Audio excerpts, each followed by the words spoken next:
So then Srila Prabhupada said, why did you do this? And again, I'm so choked with emotion, because I've just been crying for 2 hours in a hysterical state. And so Srila Prabhupada begins to be disgusted with me. And he starts to turn his he starts to turn his glance away from me and his mercy away from me. And I thought, Krishna's kicking and his kissing are the same. I want it. I want whatever Srila Prabhupada has to give me. It's mine. This is my quota. So I choked it off. I said, nonsense, Srila Prabhupada. Srila Prabhupada said, why have you done this? Nonsense, Srila Prabhupada. So Srila Prabhupada said, suicidal nonsense. And then he turns, now he's turning away from me. I've gotten my mercy. And he's turning away and he's saying, no. Then he asks me, he says, so what is to be done about it? And now I'm beginning to feel, he's changed his tone of voice a little bit, and he seems pleased. So I felt a little, well, maybe it's not all that bad, a little let off the hook. So I said, well, I just called Bharat Raj in L.A. and explained the situation to him, that this paint is not drying, and so on and so forth. And he suggested that I use, Srila Prabhupada said, Bharat Raj, I am your spiritual master, and I am sitting right in front of you. Why you do not ask me? And I assure you that the sound reverberations of that practically Nrsinga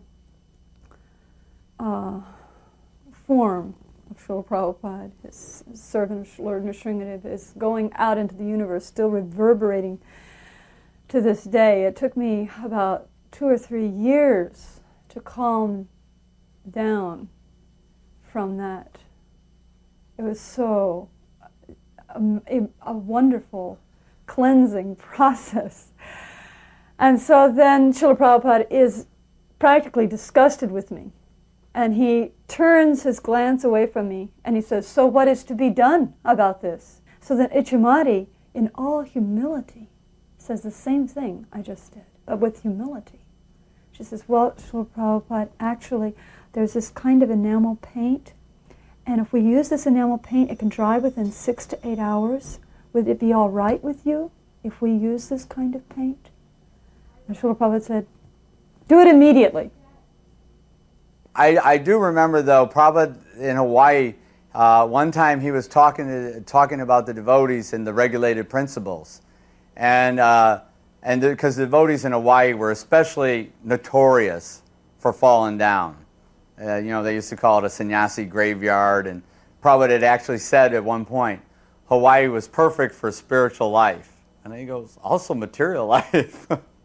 So Prabhupada would really, I think on a regular basis, he would kind of like push home the point. And one time he was talking about the regulated principles, and he said, and they were talking like, some people are chanting, but they don't follow the regulated principles. And he said, yeah, maybe that they're, he said they may have to chant for 700 lifetimes before they can follow the regulated principles.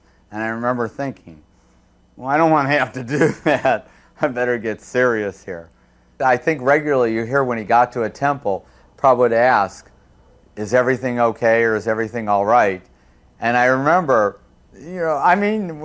temples weren't, as much as we were in ecstasy serving Srila Prabhupada, we were still very immature, young people, and there were always disagreements and fights and craziness and stuff. But when Prabhupada would ask that question, just by his saying, is everything all right? Immediately, it would just dissipate anything. Even if you've just been in a big fight or the temple commander was on your case, anything you'd been through, it was all like, it was gone. It was completely gone. And yeah, everything's all right. Everything's okay. And also I remember feeling that Prabhupada wasn't just saying that. He actually meant it. He was concerned. He wanted to know that we were all right. I really could feel that Prabhupada, when he said that, I could feel that Prabhupada really cared about us. He really loved us, and he really appreciated what we were doing for him. When he said that, you could feel the love. And like I said, when he said, "Is everything all right?" It was all right. This was in I think late 1972, if I'm not wrong. Prabhupada came to New York. And at that time, ISKCON Press was in New York, in Brooklyn. So after a few days of Prabhupada's stay there, the artists had a chance to come and show Prabhupada all their new paintings, and he would look at them and approve or make suggestions or request corrections or whatever. So Prabhupada had looked at all the paintings, and then he asked for the, suddenly he was feeling something very deep within himself, and he asked for this song, his own bhajan tape of Jeev Jago to be played. And so the tape player was brought in, and he simply sat there listening, and he was in Vedic language in samadhi. He closed his eyes, and he was obviously with Krishna in the spiritual world. And he didn't open his eyes until the tape was over. Then he opened his eyes, and again it was so powerful that there was just silence in the room. No one could say anything. No one could move. Then Jadurani said that she had one more painting she hadn't showed Prabhupada. So at that point she brought the painting in. Prabhupada was still in this very, very deep internal mood. So he looked at the painting and he said, "It's very good." Then he said, "Actually, all of you are very good." And at this point he was speaking very, very seriously. He became very humble. In other words, philosophically what we can say is at that point, due to his love for Krishna, he could no longer pretend to be the Madhyamadikari who's preaching. He actually was exhibiting his real position as a Paramahamsa.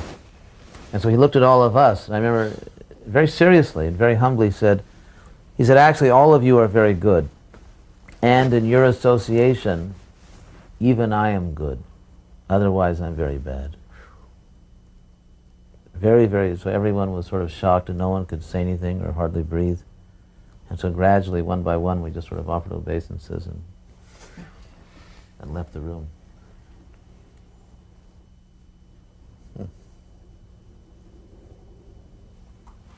Prabhupada wrote me in a letter that I had so many opportunities for sense gratification throughout my life, but Krishna always saved me, and I never knew what is meat eating, gambling, intoxication, or illicit sex. And he said, he wrote this in a letter, he said, "There's never a moment when I was ever forgetful of Krishna." He actually wrote that in a letter to me. He said, "There's never a moment when I was ever forgetful of Krishna." Krishna Kirtana Ganana